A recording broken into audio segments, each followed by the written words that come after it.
আজ স্যাটারডে। আজ আমি খুব খুশি, কারণ কালকে সানডে, একটা ছুটির দিন।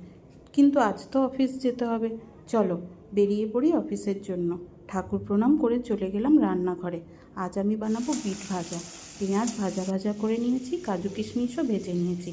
বিটগুলো দিয়ে নাড়াচাড়া করে বানিয়ে নিলাম আমার বিট ভাজা। আর দেখো, আজকে আমি পিঙ্ক পিঙ্ক রুটিও বানিয়েছি।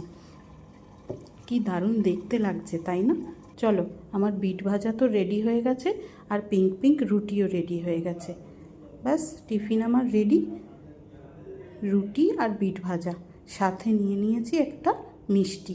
এই আমার আজকের লাঞ্চ।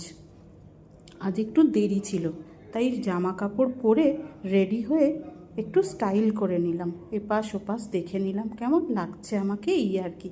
চলো অফিসের জন্য বেরিয়ে পড়লাম। দেখো যা ভিড়, এই ভিড় কাটিয়ে অফিস চলে এলাম। আজ অফিসের সামনে সুন্দর ফুল গাছ দিয়ে সাজিয়েছে, দেখতে খুব সুন্দর লাগছে। টাটা, আবার বিকেলে কথা হবে।